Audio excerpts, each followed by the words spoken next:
Hey everybody, it's Jamie. Time for another audience shout out. This one is really well timed and goes out to Roman, who describes himself as a pragmatic centrist. Roman has 2 points. First, that he wants to hear an episode about Maria Corina Machado, the Venezuelan opposition leader who just won the Nobel Peace Prize. Well, Roman, you are in luck. We're working on that episode right now, and we hope to bring it to you in the next couple of days. Roman also says that we tend to prioritize left-leaning news. Well, Roman, today we are going to be talking about that issue across the whole CBC with this corporation's president. So I hope that you find it fair and thoughtful. And remember, we would love it if you would follow our show on your podcasting app of choice. That way you won't miss an episode. All right, here's the show.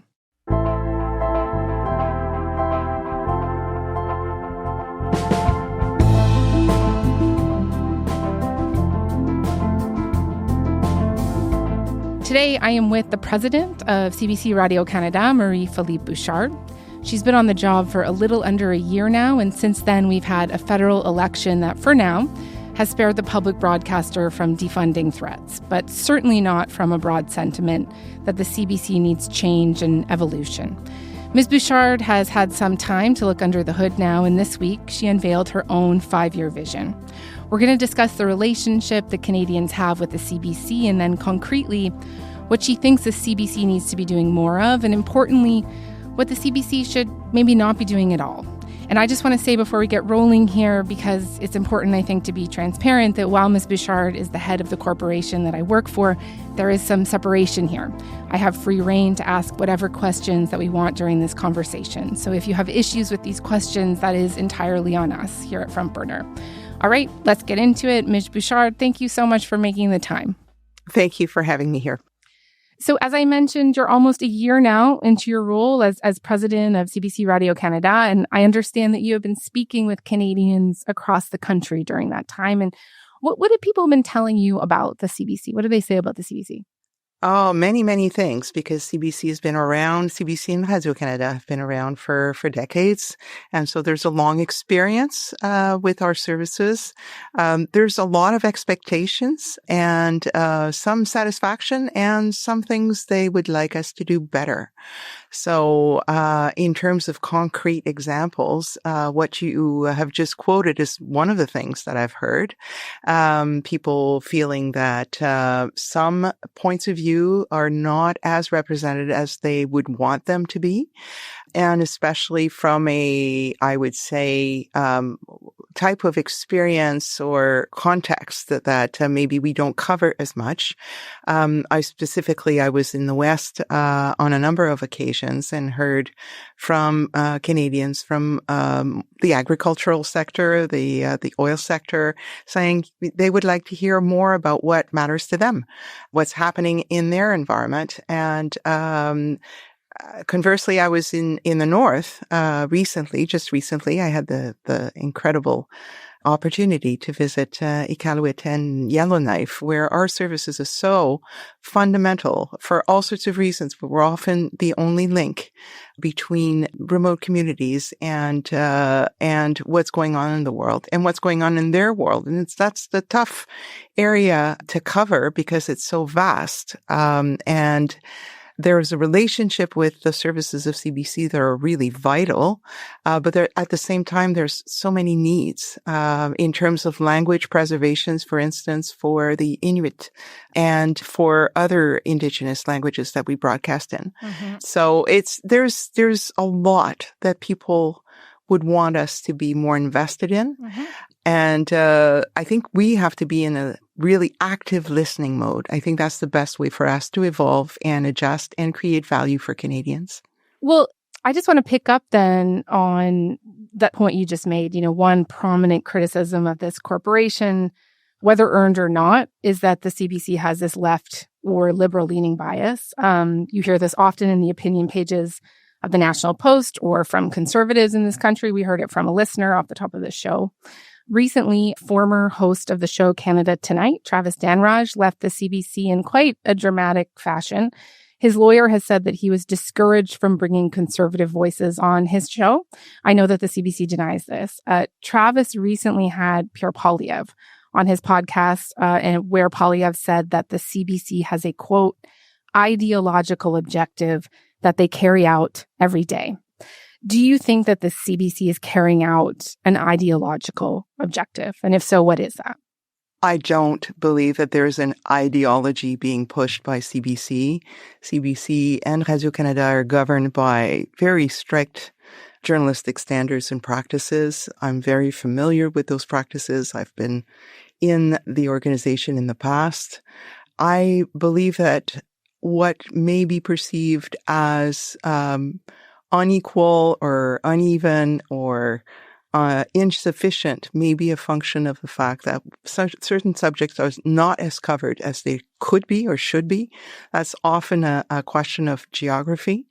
It's also in the interest of, if you are pushing for a point of view, you can say other people are not reflecting my point of view to the degree that you would like. And that's fair. That's a conversation we can have. That doesn't make the public broadcaster biased. It just isn't.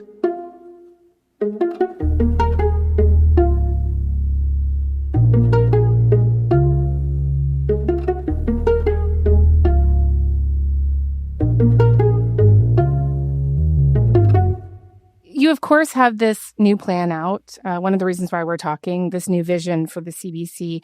And I was reading through the 10-page document that lays out a lot of your vision here. And I counted 9 different mentions about the importance of reflecting a wide range of differing perspectives. Quote, enlighten with a wide range of perspectives that the CBC should bring together and, quote, foster connections across communities, perspectives, and generations. Quote, supporting talent and different perspectives. Reflect and broker a wide range of opinions and perspectives. And it seems like it's obviously quite important to you because you threaded it through the entire document. And just, if not an ideological objective, what are you talking about in these 9 mentions in particular? I'm talking about the basic craft of public service.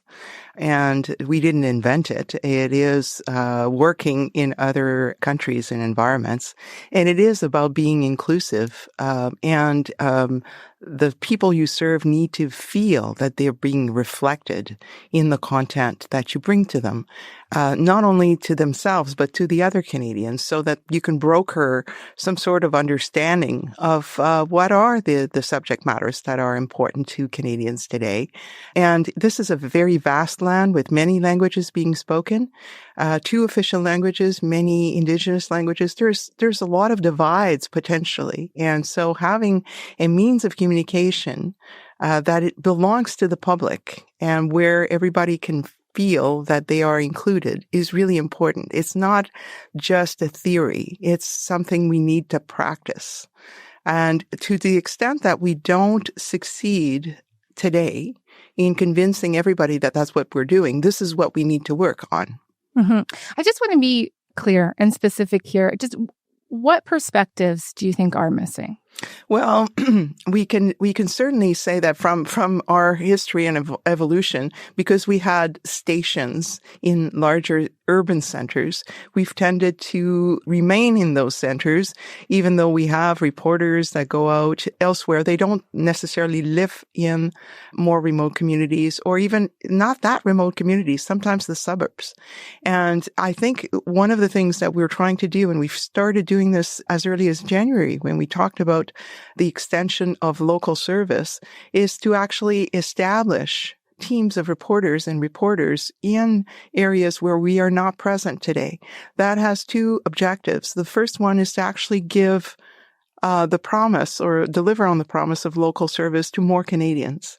And local service today is making content available on the platforms that they watch. So it's not necessarily establishing a whole station with a transmitter. It's making content and making content that is reflective. And the other objective that it'll meet is that by being in more locations, we will cover more types of stories, more types of subjects, and be in touch and in contact with maybe experts and ordinary Canadians, and more in tune with what is important to them, which they may not feel reflected today. I was looking this week Polara's polling annual report on how Canadians feel about news organizations and CBC. It still had more conservatives than not that trusted it, but significantly, the trust gap between liberals and conservatives was the largest when it came to the CBC compared to other outlets like CTV or Global, for example. Lots more liberals, for example, trust it than conservatives do. What does that tell you? How do you explain that? Well, I'd like to say I take comfort in the fact that most Canadians trust CBC Radio-Canada to start with. Yes. Highly trust it overall. That's really important. That is really, really important. And this is not something I take lightly. Trust is earned every day, and you can lose it if you're not careful to be true to the trust that you've built. So this is really job one, is to maintain that trust. And to the extent that there are some segments of the population, whether or not they're conservatives, liberals, NDP, other parties, or whether it's because of their situation or, where they live, or if there's a level of trust that is weakening, we have to look at it and listen. It starts by listening. What is missing? What is it that you're not finding? Or what is the relationship that you have? And sometimes, honestly, it is that they are not finding us simply because they're no longer listening to traditional media, and they've got most of their time spent on global platforms, which don't make necessarily Canadian content easily discoverable. So we also have to tackle that issue.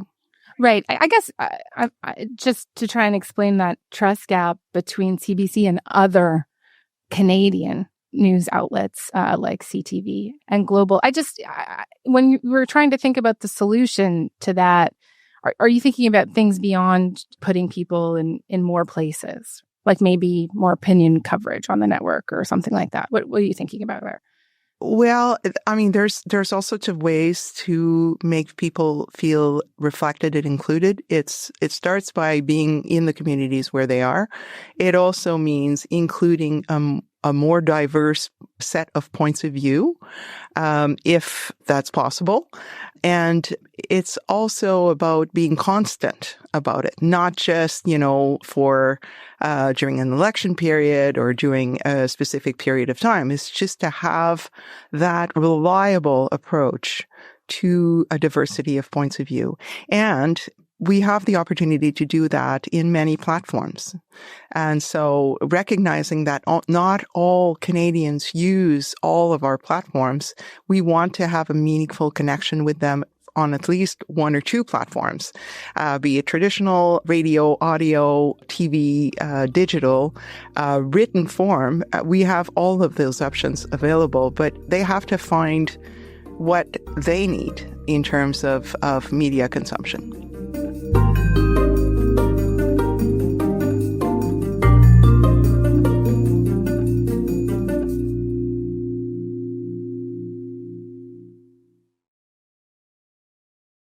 In this document laying out the CBC's vision and strategy, there's mention of, quote, stopping or transforming some activities to better meet priorities. And I just would like to pull that apart with you. First, what would you like to stop doing? What would you like the CBC to stop doing? Oh, anything that's inefficient. That's a general statement, but any organization, today there's all sorts of red tape in any large organization. So we need to look at that. We need to look at also how we can leverage new opportunities that come with technology. We've been good at it, to tell you the truth. Since we started our operations in 1936, there's been lots and lots of technological advancements, and we've often been at the forefront of introducing them with responsibility, with, a sense of innovation, and at the same time, reliability. And so I think this is an era where technology is evolving faster than we can even grasp. And so there's lots of opportunity to transform, and that will mean leaving some processes and some ways of doing things behind, but not before the Canadian audiences, the Canadian public is ready to give up on certain ways of consumption. I mean, I don't think there's an end to radio as we know it because it's so essential to so many parts of the country. And in times of crisis, it's often the only lifeline that there is for people to get their vital information. And radio is the oldest technology that we actually operate. So that means we need to evolve in the way we use it, but we need to be in tune with what Canadians need. One critique that I hear fairly often is that the CBC should not be in the entertainment business when there are so many richer, bigger players out there, right? Why still make drama, comedy, reality TV? Who else makes as much as we do? And if we stop doing that, would there still be an entertainment industry that is, typically Canadian, especially in the English language? I have to say there are really two markets here. In the French language, we have a very vital entertainment environment that is very popular, and that is sustained not only just by Radio-Canada, but by other private media and by a host of independent production companies. There are very, very talented creators and producers in Canada. They need an outlet. They need a touch point with Canadians. And if the public broadcaster was not in that environment, was not in this business, where else would they go? Would that not be a loss collectively? Let me put to you one idea from Chris Waddell, who was the head of Carleton's journalism school. He says, why not fund the National Film Board instead and let the CBC focus on news, foreign and investigative reporting and informing citizens? Let the CBC not spread itself too thin. Establishing a relationship of trust with people comes by having many points of connection with them. There is such a thing as news fatigue. There is such a thing as people need to have a different type of interaction with their media. And sometimes it's light and sometimes it's serious, but that's part of being there for them at all times. So I don't think it's stretching us thin. It's just the way we do it needs to take into consideration the weight that we put on the various aspects of our mandate. And to put it, to very simply, this is our mandate from the people of Canada. This is the mandate that's in the Act, that we have to inform, enlighten, and entertain. So until such time as Parliament changes that mandate, I don't see how we could simply ignore part of it. And I also would caution against the risks of our relationship with Canadians becoming even smaller. How do you respond to the critique that just simply not enough people are watching and engaging with these shows to warrant the investment? Because we don't measure the connections we establish with viewers in a wholesome way. And that's why some people tend to say that, there's some relatively low ratings on television. Well, that's not how people consume content today.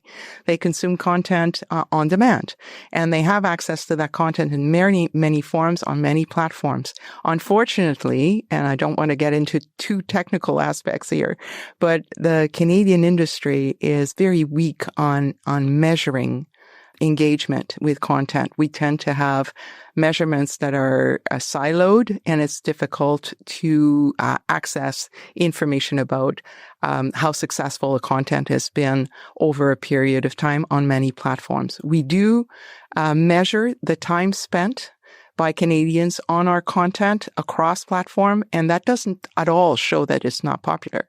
CBC is currently going to court to defend its refusal to release the GEM subscriber numbers. This news came after the Information Commissioner ordered the CBC to release them.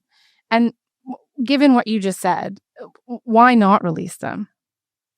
Well, that's a good question. And the number itself of people who are actually authenticated, that is, they've created an account on GEM, is a fairly large number. But most of these people don't pay to use the service. It's free to them.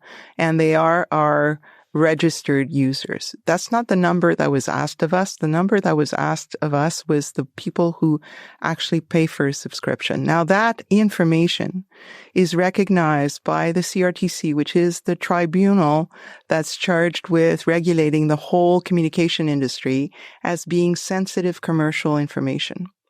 The Commissioner for Access to Information had a different interpretation. And we are simply seeking the court's opinion, the federal court's opinion, so that we can have a clearer ruling on how we conduct business. But because, we're dependent on, the appropriation, so the funds that the government votes for us, we're also asked and expected to generate commercial revenue. And that commercial revenue is negotiated with private firms on private terms, in the market terms, market terms.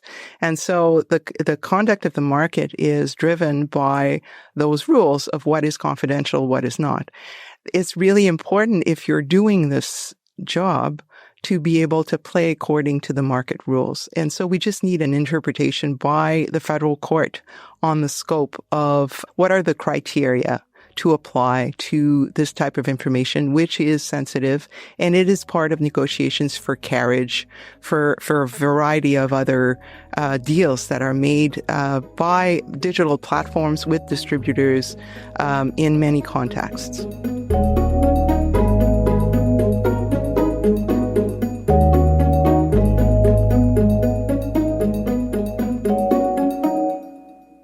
Can you see how the CBC is different here from other private enterprises? This is a corporation that gets public money. And absolutely, people might hear this and think that this is just a basic level of transparency from an institution that gets tax dollars. Yeah.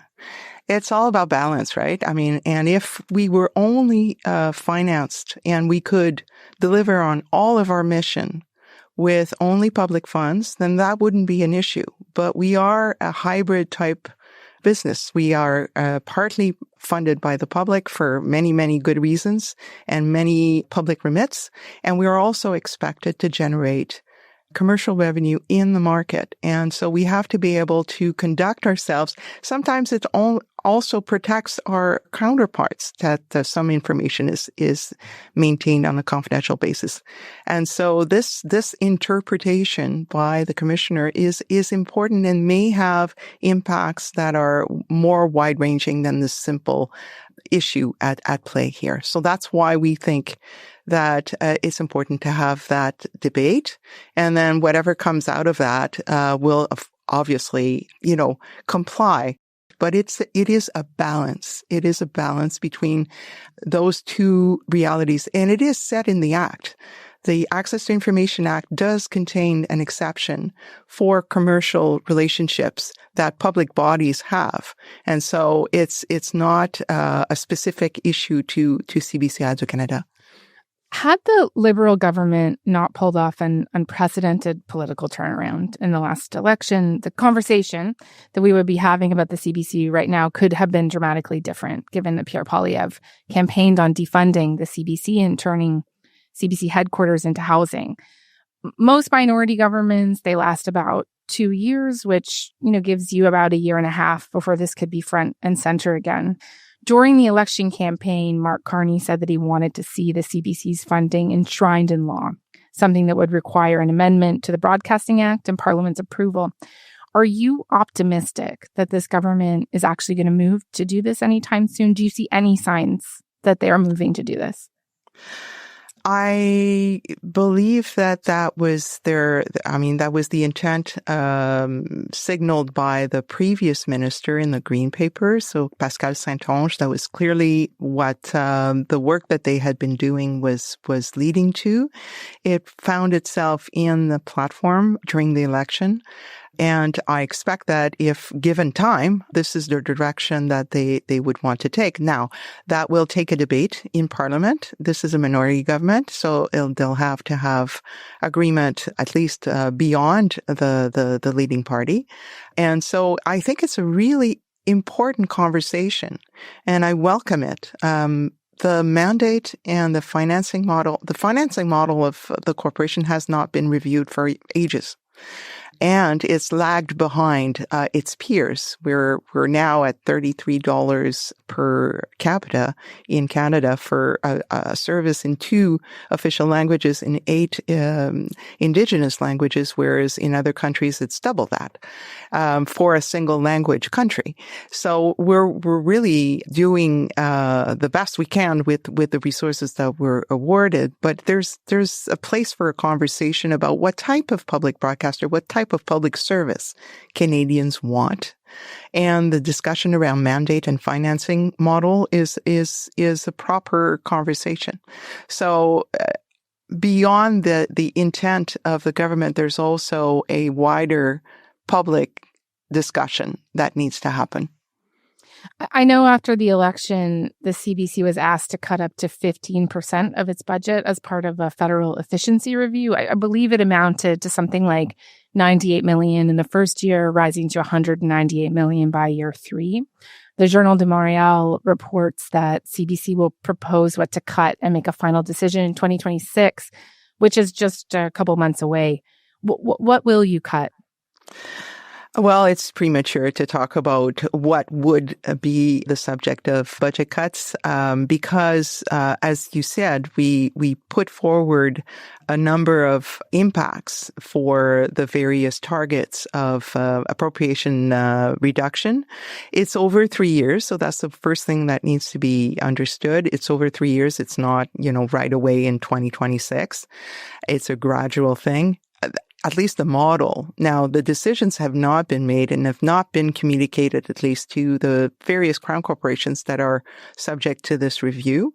And so it's, depending on what the target is, the choices will be different. And depending the speed at which we need to do it, the choices will be different. So it's too early for me to speculate on that.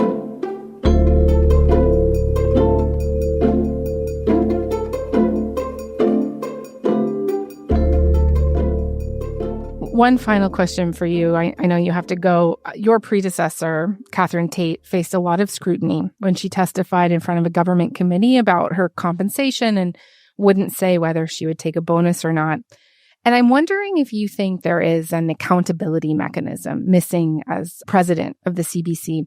In other words, who is your boss? Who measures your performance, salary, and bonus? And are they the same people who, if you do a bad job, for example, can terminate you?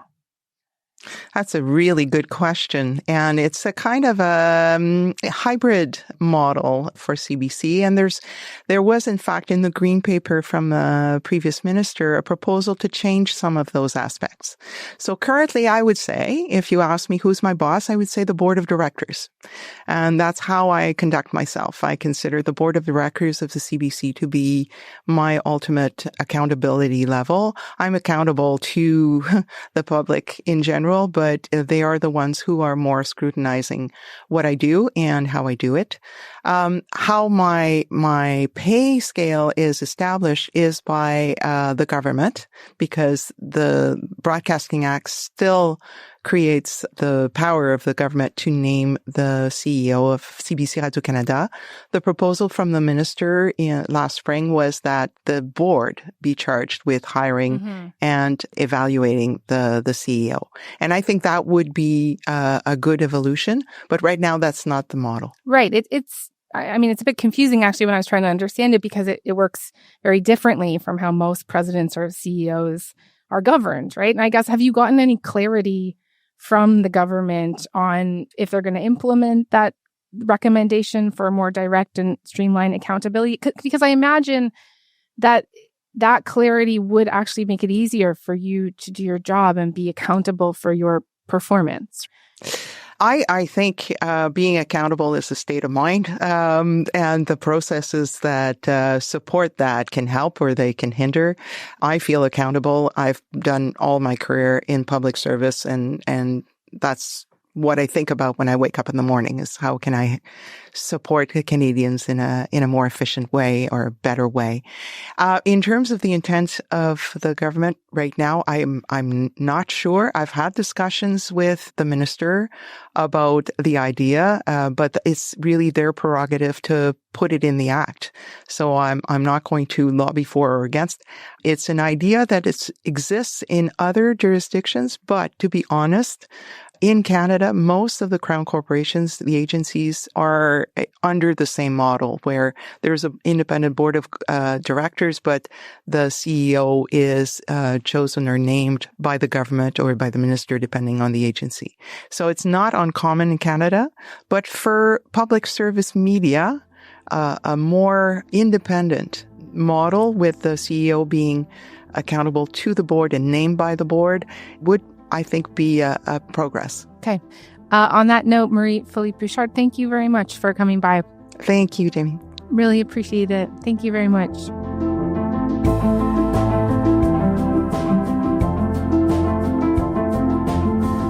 All right, that is all for today. Thanks, everybody. We'll talk to you tomorrow.